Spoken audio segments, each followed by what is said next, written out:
buenas noches y bienvenidos al cierre de Wall Street. A estas horas, que sepan que el asunto de que el lunes Suecia sea, igual que yo, una cara muy vista en la OTAN, no parece probable. Turquía está diciendo que mientras no controle a los terroristas que andan sueltos en Suecia, que aquí no entra nadie. En concreto, el presidente turco, Recep Tayyip Erdogan, dice textualmente que los terroristas deambulan libres por sus calles. Lo dice en referencia a, bueno, estas personas que se han dedicado, no tenían otra cosa que hacer que ir a quemar el Corán, además delante de determinadas instituciones. El presidente turco, de esta forma, sube bastante el nivel, cuestiona la capacidad incluso de Suecia para luchar contra los enemigos de la alianza, porque dice, ¿cómo va a luchar contra los enemigos de la OTAN? Si dice Erdogan, si tiene a los terroristas deambulando por sus calles y no hace nada, ¿para qué quiere entrar en la OTAN? De hecho, textualmente dice, quienes nos asesoran deberían responder con franqueza a las siguientes preguntas. Ojo a las preguntas del señor Erdogan. ¿Cómo puede Turquía confiar en un país donde los terroristas deambulan por sus calles? ¿Cómo puede contribuir a la OTAN un Estado que no se distancia de organizaciones terroristas? ¿Y cómo pueden los que no luchan contra el terrorismo luchar contra los enemigos de la Alianza Atlántica? Este es el nivel que hay ahora mismo. Y este señor, además, se va a ver el lunes con el primer ministro sueco para intentar hablar de este asunto. O Suecia hace algo serio en contra de lo que Suecia entiende que es libertad de expresión. Yo no voy a entrar ahí, hay una serie de juicios abiertos, pero no lo controla previamente, ni hay un castigo, no hay un elemento punitivo real contra lo que está ocurriendo allí.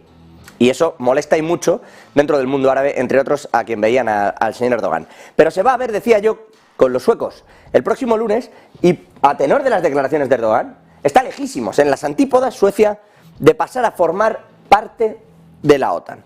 Una OTAN, por cierto, que hoy ha hecho así y se ha puesto de perfil con el asunto de las bombas de racimo. Bueno, no es que se haya puesto de perfil, es que ha dicho directamente que, bueno, que lo usa mucha gente. Esto, ustedes imagínense, te dice la gente, los Human Rights Watch, o sea, sí, la gente de Human Rights Watch, perdónenme, la propia Convención de Ginebra, hay una convención contra las bombas de racimo. Alemania, de hecho, ha dicho que no comparte esa opinión de que Estados Unidos deba dar bombas de racimo a Ucrania. Ucrania, por cierto, quiere las bombas, las famosas bombas de racimo, porque claro, se avanza mucho más rápido. Al final haces un disparo de cabeza múltiple que abarca un terreno inmenso, muy destructivo, claro, y para nada selectivo. Quiero decir, disparas y a lo que dé. Pero eso, para hacer una contraofensiva que va más lento de lo que esperaban, dicen, pues viene muy bien. Para eso quiere las bombas de racimo. De hecho, desde el propio gobierno de Zelensky han dicho que necesitarían disparar entre 7.000 y 9.000 rondas diarias en esa contraofensiva. Imagínense. Dice textualmente también, bueno, un miembro del gabinete de Zelensky, encargado además de esa contraofensiva, el señor Brobst, que con todo esto se hace un daño de artillería muy importante y es fundamental para Ucrania porque está intentando despejar posiciones sumamente fortificadas. De ahí lo que yo les digo, cuanto más área abarques, mejor. Claro, le dicen a la OTAN, le dicen al señor Stoltenberg, oiga, ¿y usted de esto de que Estados Unidos le mande bombas de racimo a Ucrania, con la que está cayendo? Y dice, bueno, las usa mucha gente. Esto, ustedes se imaginan, me van a perdonar, a lo mejor les parezco exagerado, pero se imaginan que le preguntan por la esclavitud a alguien en aquellos tiempos y te dice, bueno, si lo hace todo el mundo. Hombre, si no digo yo que no, Stoltenberg.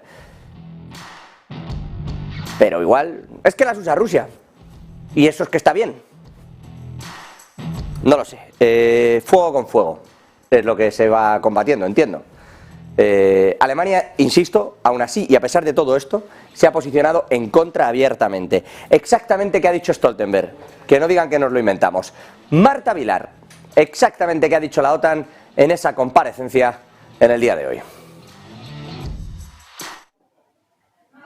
Muy buenas noches. Es uno de los temas de la semana, las bombas de racimo que dicen algunos medios de comunicación que Estados Unidos va a mandar en el siguiente paquete a Ucrania. Son bombas polémicas porque muchos países las tienen prohibidas, un centenar de ellos, aunque es cierto que Rusia, por ejemplo, las utiliza directamente en el conflicto de Ucrania. ¿Qué son estas bombas? Son bombas que, bueno, pues cuando explotan pueden llevar dentro de esas bombas unas bombas más pequeñas, es decir, son todavía más peligrosas. Claro, desde la OTAN, lo que han dicho en el día de hoy, Jens Stoltenberg, es básicamente justificar que Estados Unidos las haya o las vaya a mandar a Ucrania. ¿Qué es lo que ha dicho Jens Stoltenberg? Entre otras cosas dice, bueno, aquí al final en los aliados tenemos muchos estados miembros distintos con convenciones firmadas distintas. Aquí dice, hay estados miembros que han firmado una convención donde se comprometen a no utilizar estas bombas de racimo, pero hay países que no, y entre ellos Estados Unidos. Por lo tanto, tampoco está condenando que Estados Unidos, de hecho, utilice estas bombas de racimo o las vaya a mandar a Ucrania. Concretamente, lo que ha dicho es que la OTAN no tiene ninguna opinión sobre que Estados Unidos vaya a mandar estas bombas de racimo que, insistimos, Rusia ya ha utilizado en el conflicto de Ucrania. Lo decía así hoy Jens Stoltenberg. But when it comes to cluster ammunition, there is a difference between allies, because some allies have signed the convention on cluster munitions, and they don't have cluster munitions. So, of course, there is no cluster munitions to provide to Ukraine. Other allies have not signed the convention, and many of them, or at least some of them, have cluster munitions. So it is for these individual allies then to make those decisions. NATO as an alliance doesn't have a position on the convention, simply because there are different views among allies on the convention, and then also of any possession of cluster munition. Bueno, pues ahí lo tienen. Jens Stoltenberg, la explicación, lo que está ocurriendo, insisto, con unas bombas de racimo que vamos a ver si se suministran o no, porque están todavía en eso, medio pensándoselo, aunque parece que Joe Biden ha dado luz verde al asunto.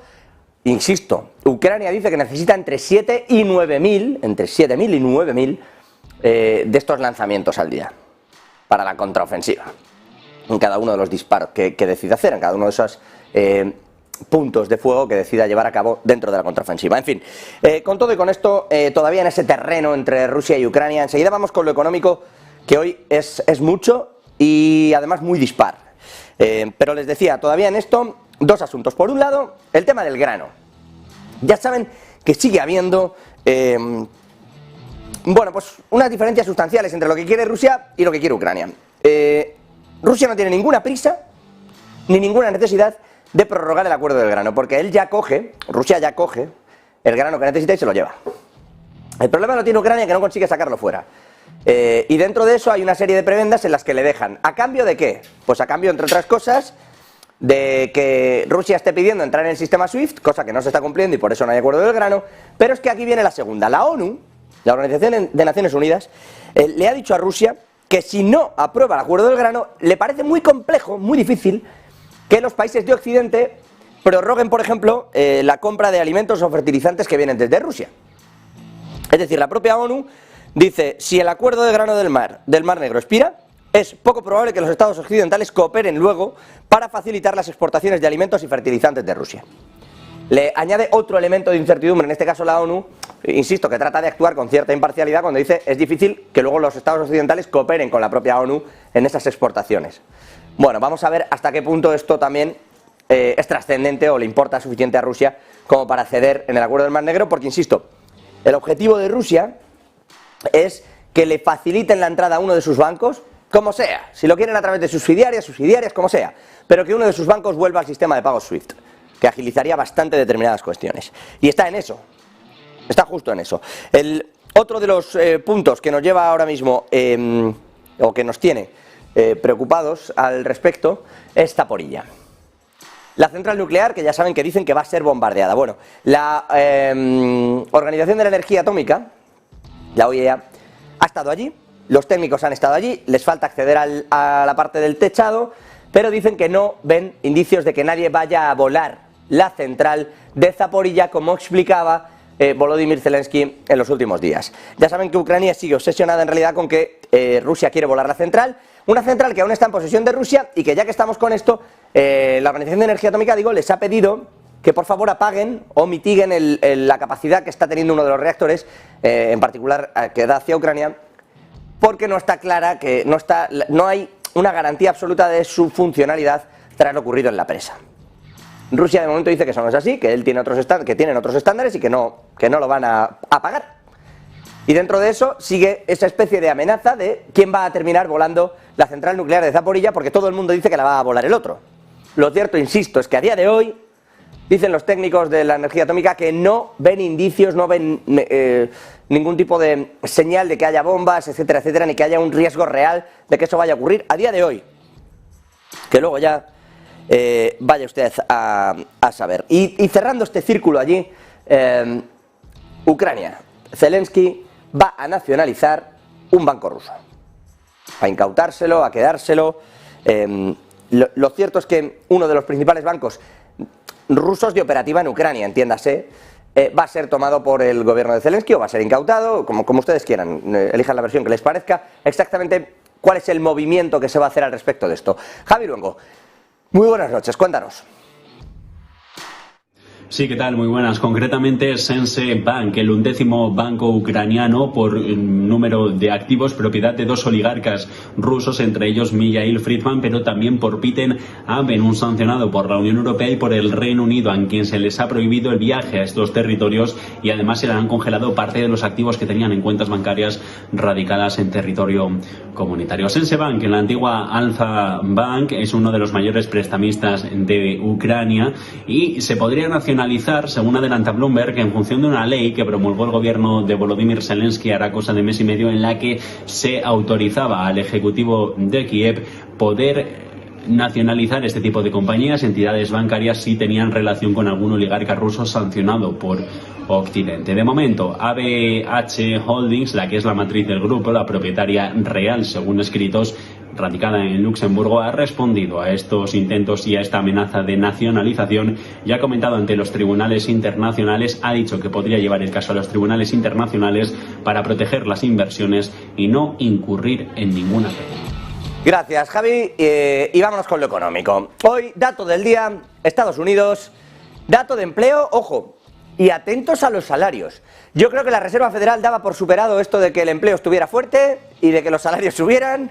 Menudo susto se han debido de llevar en el día de hoy, si es que no lo sabían ya. Y por eso estaban hablando de subir, subir, subir. Javi del Valle, buenísimas noches. Yo no sé si es elegir susto o muerte, pero la Reserva Federal, desde luego, tiene que seguir RQR porque los datos no le van a ayudar. Al menos los que hemos visto hoy. No sé si susto o muerte, José, pero llevamos un mareo de narices los últimos datos, con tanto dato confuso, sobre todo que no le acabamos de sacar la interpretación final. ¿Está realmente el mercado laboral debilitándose? ¿Todavía es resiliente? ¿Todavía aguanta más de lo esperado? Son muchas las dudas que están empezando a surgir, sobre todo con los últimos datos que hemos conocido. Ahora vamos a explicar el porqué de estos datos también y entenderlos uno a uno, pero lo que está claro es que a medida que nos acercamos a esa fase final del ciclo, pues indicadores, sobre todo indicadores atrasados como es el empleo, van a empezar a dar unas señales cada vez más dispares. Cada vez algún indicador va a dar una señal de potencial peligro, otro indicador va a dar una señal de resiliencia y cada vez va a ser más difícil de ver justamente cuándo empieza el mercado laboral a debilitarse. Hasta ahora la resiliencia en Estados Unidos, hablamos del empleo estadounidense, ha sido bastante sorprendente y eso no se puede negar. La tasa de desempleo en el día de hoy baja del 3,7 que dio el mes pasado al 3,6. Se vuelve a situar cerquita del 3,5, 3,4, de hecho 3,4 sería el mínimo desde 1960. Entonces el empleo, la tasa de desempleo sería la más baja desde 1960, ahora está en el 3,7, ha repuntado, ha bajado una décima porcentual este mes, pero lo que ha preocupado son las nóminas no agrícolas, porque han salido por debajo de lo esperado. 225.000 eran las nóminas que se esperaban este mes, 306.000 fueron las nóminas del mes pasado y este mes han sido 209.000 nóminas, así que por debajo del mes anterior y por debajo del estimado. Así que una lectura mixta, una lectura que por un lado muestra una tasa de desempleo que se reduce, lo cual es positivo para el mercado laboral, pero otro dato que muestra una creación de nóminas menor que la de los meses anteriores, una creación de nóminas más débil de lo que se esperaba. ¿Por qué ocurre esto? Acuérdense del mes pasado. El mes pasado estuvimos aquí hablando una divergencia muy curiosa que se creó en el mercado de empleo. Teníamos unas nóminas no agrícolas súper fuertes, acuérdense, 339.000 fueron las nóminas no agrícolas que se crearon el mes pasado, ojo que se han revisado a la baja, 306.000 ha sido el dato real. Volvemos otra vez con el tema de datos revisados mes a mes, fíjense, siempre a la baja, nunca hacia lo positivo, siempre hacia lo malo. Luego la tasa de desempleo se disparó al 3,7 el mes pasado. Esto, ¿por qué ocurría? Explicábamos que hay dos tipos de encuesta. Está la encuesta Establishment, la que preguntan a los negocios, y la encuesta Household, la que preguntan a los hogares. La Establishment es la que mide las nóminas no agrícolas. Llama a los negocios y pregunta, oye, ¿cuánta gente habéis empleado este mes? Nueva. Y los negocios responden. Si un negocio ha empleado a una persona, pero otro negocio ha empleado a la misma persona, ¿por qué? Pues porque hay personas que necesitan hasta 2 y 3 trabajos para poder sobrevivir con los costes actuales. Eso hace que se busquen varios trabajos. La encuesta Establishment se cuenta varias veces a esa persona, porque al llamar a negocios, los mismos negocios, diferentes negocios, perdón, te están diciendo que la misma persona ha entrado como nueva nómina. Por otro lado, la parte de Household llama a los hogares, y los hogares, en cambio, solamente responde la persona del hogar, y dice, sí, tengo trabajo, pero no se sabe si tiene 3, 4 o 5, y cuenta como 1. Eso ha hecho que el mes pasado veíamos una divergencia muy fuerte. Veíamos que la de Establishment mostraba una creación de nóminas muy fuerte, mientras que la Household, que es la que mide la tasa de desempleo, mostraba una tasa de desempleo, una destrucción de nóminas que llevaban la tasa de desempleo hasta el 3,7. Se disparaba la tasa de paro. Esa divergencia este mes se ha corregido. Fíjense que ha ocurrido exactamente lo opuesto. La Establishment ha corregido esa creación de nóminas no agrícolas y la tasa de desempleo ha bajado un poco, corrigiendo la pérdida de nóminas del mes pasado. Al final las dos encuestas tienen que hacer ajustes para un poco estar equilibradas y llegar al mismo punto. Esa ha sido un poco la divergencia que se formó el mes pasado, que se ha ido corrigiendo este mes, y en general, si tuviésemos que dar una interpretación del mercado laboral actual, un mercado laboral que todavía se mantiene resiliente, que por supuesto ya lleva meses mostrando, pero no es nada nuevo, lleva meses mostrando grietas importantes, grietas en las que también varias personas, como les digo, se están buscando varios empleos. Por eso todavía no vemos a la tasa de desempleo dispararse, ni a las nóminas caer fuertemente, porque muchas personas han hecho esa transición. De calidad se está perdiendo calidad en el empleo. De un trabajo de alta calidad se están buscando 2 trabajos de media jornada o incluso 3 trabajos. Empieza a haber grietas en el mercado laboral, pero la resiliencia es innegable. 3,6 de tasa de desempleo, todavía es una tasa de desempleo baja. Y cuando empecemos a ver, José, nóminas no agrícolas negativas, ahí es cuando tendremos que preocuparnos y cuando podremos confirmar que el empleo realmente se ha empezado a debilitar. Esto por ahora hace que la FED tenga que subir en julio. Vamos a estar atentos a eso. De momento, de este dato de paro, a la Reserva Federal le va mal, pero Joe Biden ha dicho que esto gracias a él. Está muy bien. Te hacen presidente, te pones a coger el dinero de los contribuyentes, se lo chutas a la gente, vamos, se lo devuelves, y entonces les dices, gracias a esto tenéis empleo. Por cierto, en la Casa Blanca están hablando a estas horas, creo que es Jake Sullivan, aquí lo tenemos. Vamos a irnos hasta allí, escuchamos, porque se va a hablar de esas bombas de racimo y de si se administran o no a Ucrania. Vámonos hasta allí y enseguida terminamos con esta ronda económica. The United States, our NATO allies in Ukraine, will have the opportunity to discuss the reforms that are still necessary for for Ukraine to come up to NATO standards. So this will, in fact, be a milestone, but Ukraine still has further steps it needs to take before membership in NATO. So no invitation coming at the summit? Ukraine will not be joining NATO coming out of this summit. We will discuss what steps are necessary as it continues along its path. The cluster munitions, what convinced President Biden this was the right time to do cluster munitions, given the concerns? Did allies express concerns to him? And are you suggesting that the reason you're providing cluster munitions is because Ukraine is running out of unitary artillery rounds? Is it the backfill that? So first, we have been looking at this for quite some time. And what we have been weighing is this basic question of civilian harm. The challenge of cluster munitions, as you know, is that even at low dud rates, there are some unexploded ordnance that is left, and that could potentially pose a risk to civilians down the road.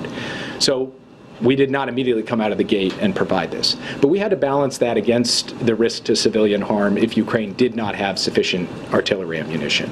We are reaching a point in this conflict because of the dramatically high expenditure rates of artillery by Ukraine and by Russia, where we need to build a bridge from where we are today to when we have enough monthly production of unitary rounds, that unitary rounds alone will suffice to give Ukraine what it needs. So as a result, this is the moment to begin the construction of that bridge so that there isn't any period over this summer or heading into this fall when Ukraine is short on artillery, and being short on artillery, it is vulnerable to Russian counterattacks that could subjugate more Ukrainian civilians. That is the thinking behind our decision. We consulted closely with allies in deciding to do this, and some allies who are not signatories to the Oslo Convention embraced it with open arms, said this is absolutely. Dice Sullivan, estamos todavía meditando la decisión de si le vamos a dar o no, y pone los pros y los contras. Ha empezado por los contras. Dice, el problema de las bombas que podríamos suministrarle, de esas bombas de racimo, es que están dentro de su propio territorio y que aunque puedan contribuir a ganar esa parte de, velocidad dentro de la contraofensiva que está llevando a cabo Ucrania, el problema es que hay muchas de las cabezas de esas bombas, insisto, se reparten de repente como pues por eso se llaman racimo, como un racimito. Y lo cierto es que algunas de ellas dicen no explotan. Lo cual ya no es que suponga un riesgo en el momento, sino que suponen después un riesgo también para toda la población civil ucraniana. Y hay que tener muy en cuenta todo esto para las carreteras y cómo quedan los lugares. Y luego en la otra parte dice, claro, que lo que no podemos tampoco es dejar al libre arbitrio lo que ocurra allí, porque la realidad es que esto puede suponer que con determinados contragolpes, desde aquí hasta otoño, Rusia haya logrado no solo contrarrestar la contraofensiva, sino incluso estar haciendo más daño a los civiles ucranianos, dice. Entonces, ese es el punto que están cavilando, tratando de ver si reparten o no. Esa es la clave exacta ahora mismo de discusión entre los socios y Estados Unidos para ver si se suministra finalmente o no bombas de racimo a Ucrania. Volvemos hasta allí. Has every incentive to minimize risk to civilians because it's their citizens, it's Ukrainians who they are trying to protect and defend. This is not Ukraine taking these and going and using them in the Middle East or in Southeast Asia or in some faraway land. They're using them on their territory to defend their territory. So we believe that they are highly motivated to do this, and beyond being highly motivated, they have, to directly answer your question, provided these assurances to us. In terms of the ambassador's comments and other comments that have been bandied about, let me just say that the use of cluster munitions by Russia in this conflict is completely unacceptable on multiple counts. First, they are using them to attack a sovereign country in flagrant violation of international law. Second, they are using them specifically to strike after civilian targets, not only military targets, also in flagrant violation of international law. And with this weapon system, as well as other weapon systems, we have identified war crimes committed by the Russians. Third, and critically, there is a big difference between the type of cluster munition being used by Russia and the type that we would provide to Ukraine. As I mentioned before, ours have a maximum 2.5% dud rate. The dud rate of the Russian munitions is between 30 and 40%. And just so I don't get this wrong, I will read it to you. The Department of Defense assesses that during the first year of the conflict alone, Russian-fired cluster munitions deployed from a range of weapon systems have likely expended tens of millions of submunitions or bomblets in Ukraine. And then the final point, I think this is an important point. When I talk about what Russia's doing with cluster munitions, I'm not making an argument which says, they do it, so we'll do it. The argument I'm making is that Russia has already spread tens of millions of these bomblets across Ukrainian territory. So we have to ask ourselves, is Ukraine's use of cluster munitions on that same land actually that much of an addition of civilian harm, given that that area is going to have to be demined regardless? So that is why when we look at the situation today, as opposed... Jacob Jeremiah Sullivan, Jake Sullivan, el consejero de Seguridad Nacional de los Estados Unidos, diciendo: Rusia ha minado los territorios en los que se le está haciendo retroceder, ha dejado allí muchísimas bombas que suponen un peligro para la población civil, y debemos de preguntarnos hasta qué punto las bombas de racimo que no exploten y que caigan en esa zona no van a ser un peligro añadido aún para esa población civil ucraniana. Hasta qué punto en realidad este tipo de armas facilitan la contraofensiva o en realidad dificultan muchísimo los reasentamientos en todas esas zonas. Volvemos hasta la Casa Blanca, volvemos con Sullivan. We get this question a lot. I'm not grading or judging the Ukrainian counteroffensive. I'm standing here in Washington, D.C. I'm not on the battlefield. My life's not on the line. So for me to sit here and say, I'm satisfied, I'm not satisfied, what I would say is that it is hard going. The Russians are dug in. They have thrown a lot of defense in manpower and munitions at this, and the Ukrainians have bravely, systematically been punching and pushing forward and will continue to do so. The Ukrainians also have a substantial amount of capacity. They have not yet committed to this fight, so the story of this counteroffensive is far from written, and we will continue to support Ukraine along the way. Yes. Ukraine provided written assurances. No me corresponde, dice Sullivan, juzgar si la contraofensiva está yendo bien o mal, no me corresponde decir si están yendo rápido o lento. Yo estoy en Washington, yo no estoy en el campo de batalla, pero lo que sí sé es que Ucrania está luchando duramente, dice, para empujar a las defensas rusas y sacarlas de allí, y también lo que sé es que lo están haciendo con bravura, insisto, dice Sullivan, y que en esa línea Estados Unidos va a seguir apoyando a Ucrania. En eso está ahora mismo, dice Estados Unidos, mientras medita, como pueden ver, qué hacer con las famosas ya bombas de racimo. Volvemos con Sullivan.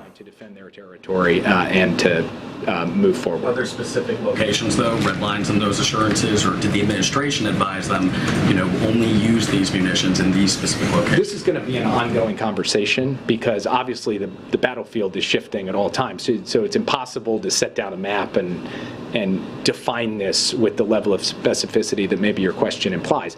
But it does mean that this conversation needs to be ongoing, just as it is with every other weapon system that we're providing Ukraine. And so far, we have found that when Ukraine provides assurances to the United States about the use of its munitions, it has followed through on that in terms of the limitations and constraints it's placed on those. And we expect the same in this case. And I just want to underscore again, I know I sound like a broken record, but the idea that Ukrainian men and women fighting for the armed forces of Ukraine want to willy-nilly use these things in a way that are going to harm Ukrainian citizens, which is somewhat implied in the questions, I find, at odds with their fundamental desire to protect their countrymen and their willingness to put their lives on the line to protect their countrymen. So that's Prigozhin's location? I do not. Yeah. Follow up on Ukraine, and then I have a second question related to that. Is it the U.S. view that President Zelensky should attend the NATO summit, and how might his presence affect the outcome of discussions? So we would welcome President Zelensky at the NATO summit. President Biden would welcome the opportunity to meet with President Zelensky at the NATO summit. The NATO summit will dive into the question of NATO's relationship with Ukraine, both the question of its pathway towards future membership and the question of an ongoing partnership that has existed for several years. And there will be important practical announcements in that regard at the summit. So President Zelensky's attendance at it would be very much welcome. With respect to Belarus, El presidente Zelensky es bienvenido, será bienvenido y tendrá su propio momento dentro de la cumbre de la OTAN. Eso sí, evita pronunciarse Sullivan desde la Casa Blanca, consejero de Seguridad Nacional, sobre la realidad, que es que Zelensky quiere ser ya miembro de la OTAN y parece ser que ya no va a ser. Eso sí, Sullivan dice, cuidado, estamos negociando en ello y vamos a hacer un anuncio importante en la práctica en la próxima cumbre de la OTAN. Insisto, cumbre lunes y martes. Vamos a ver qué se dice allí, vamos a ver qué se trata y vamos a ver cómo se mueve todo este asunto. Insisto, de momento, nada de nada. Anunciaremos, diremos y ya veremos también con las bombas de racimo. Es decir, todo en un stand-by, Sullivan despejando balones y respondiendo prácticamente a todo lo que le preguntan, todo sobre Ucrania, la verdad. Vamos a volver hasta allí y cerramos en nada con la parte de noticias económicas. The assertions about potential deployments of nuclear weapons on the territory of Belarus and the role of Belarus in it and complicity of Belarus in Russia's aggression in Ukraine. These are all things that we have been taking account of going back to the start of this conflict, and we constantly look at everything from the positioning of NATO forces to the pre-positioning of various stocks and ammunition in the eastern flank. That will be a continued discussion at Vilnius, but this is an evolving picture, and so I don't think Vilnius is going to be the place where we put the final storyline down. It will continue to evolve as we go forward. Thanks, Jake. Does the U.S. support eliminating the need for Jake Sullivan hablando de que Vilna, de que la cumbre que se va a celebrar el próximo lunes y martes no es algo definitivo y no se va a decidir ahí en realidad esa entrada de Ucrania. Es verdad que sí que se va a hablar y mucho sobre el posicionamiento que hay, sobre en qué momento podría Ucrania formar parte de la OTAN y sobre todo sobre cómo posicionarse, dice, algo que han discutido desde el inicio de la guerra pero que lo tienen más que claro, ante la presencia de armas nucleares en Bielorrusia, tan cerca de Rusia. De momento esto es lo que hay, esto es lo que viene desde Estados Unidos, desde la Casa Blanca. Cerramos nosotros también conexión allí, nos centramos ahora en dos asuntos económicos relevantes. Y los dos, cuidado, negativos. Hablábamos antes del dato de empleo, precisamente en Estados Unidos, un dato que ha salido fuerte, que obligará a la Reserva Federal a impulsar probablemente las tasas de interés más arriba, pero será algo que veremos y que por supuesto les contaremos aquí a finales de este mes de julio. Pero les decía, hay dos países que en el viejo continente, uno en la Unión Europea, otro ya fuera, lo están pasando regular. Reino Unido está en caída libre. Hoy hemos visto su peor dato Halifax, que es un dato que mide los precios de la vivienda, el peor dato desde 2011, que fue uno de los peores momentos históricos. Hablo en cuanto a caída. De hecho, podemos ver el gráfico de precios de la vivienda en Reino Unido. Precios que, insisto, caen a su ritmo anual más rápido desde 2011. El mercado inmobiliario lo que muestra son signos graves de tensión ante lo que son, evidentemente, cada vez préstamos más caros. Aquí lo tienen. Fíjense porque la caída es espectacular, ¿eh? De dónde venimos de hace un año y dónde estamos. Madre mía y pobre del que comprar allí. Pero en esto están. La caída es fortísima. Insisto, el ritmo de caída es el más fuerte desde la crisis de deuda de 2011. La reducción de la demanda de vivienda está haciendo que todavía caiga más el precio. Los compradores creen que cada vez es menos realista pensar que se va a vender arriba y están, pues eso, derribando el precio cada vez más. Es otro de esos indicios que claramente habla de la recesión, de la profunda caída que está sufriendo la economía británica, la economía del Reino Unido. Cuidado, porque esto no quiere decir que el Banco Central no esté contento, porque el Banco de Inglaterra subía las tasas para precisamente apretarle las tuercas al personal, y donde antes había incentivos fiscales que evitaban que las subidas de tipos de interés en el Banco de Inglaterra, de Andrew Bailey, hicieran daño a la economía, ahora Sunak ha parado de hacerle el favor a la ciudadanía y se lo están cargando. Esto es lo que venimos hablando siempre. Lo que pasa es que estos están aplicando la receta y va funcionando. Quiero decir, subes tipos de interés, de hecho el mercado descuenta que se va a llegar al 6,5% en los tipos de interés en Reino Unido a finales de este año, y la idea es subo tipos de interés y me cargo la economía. Bueno, pues allí sí que está funcionando, las cosas como son. En el resto de Europa, en la Unión Europea, el Banco Central Europeo, pues no está tan claro. Quiero decir, depende de la economía a la que mires. Desde luego, si miras a Alemania, están pasando cosas. Está encaminándose Alemania hacia su peor recesión desde el año 2008. Va a encadenar casi con toda probabilidad y salvo milagro final 3 trimestres en negativo, ya no 2. Insisto, con unos datos de producción industrial que hemos conocido esta mañana, del mes de mayo son, producción industrial que cae un 0,2 intermensual, en abril había subido, es decir, que ni la industria ya funciona. De hecho, si me permiten, las perspectivas son malas, son particularmente malas para la industria alemana. Si uno va mirando ya no solo el dato que hemos visto hoy, sino el dato conjunto de la industria, entre la falta de exportaciones y sobre todo las manufacturas que también están cayendo, la perspectiva es bastante negativa. Y la salida de China de esta ecuación le está haciendo daño, lejos de beneficiar a Alemania, le está haciendo daño. Es decir, esa moral que se tiene sobre las empresas chinas y sobre el hecho de que no haya que negociar determinadas cuestiones está haciendo que sufra mucho la economía alemana. De hecho, la caída de la producción industrial va a ser uno de los factores que probablemente haga que la economía alemana no solo vaya a encadenar este tercer trimestre, sino que acabe el año en contracción, en su conjunto. Que haga un 2023 en negativo en todos los trimestres, una recesión, insisto, que Alemania no veía desde el año 2008. En eso está Europa. Y alguno de todas formas dirá que somos unos agoreros, pero esta es la realidad de los datos. Lo de subir los tipos de interés hace daño por un lado, y lo de intentar tener un bloque económico y cargarte todo lo que hasta ahora te estaba dando dinero hace daño, es de cajón. Y a esto, amigos, súmenle que Rusia acaba de anunciar la subida prometida del petróleo. 500.000 barriles diarios será el recorte que aplique en agosto.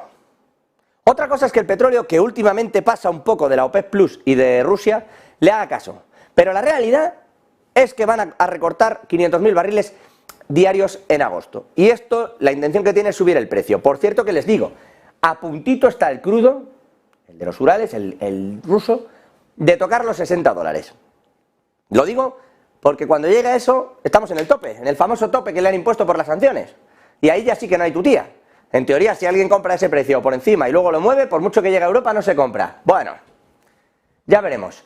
Tampoco se la jueguen, que no es momento. En fin, hasta aquí todo este bloque, todo este apartado de noticias del día, de últimas horas y de idas y venidas también con Estados Unidos para saber qué iba a pasar exactamente con esas bombas de racimo en Ucrania. Si les parece, Javi del Valle, echamos ya un análisis también a toda esta actualidad en lo particular, mirando a lo económico.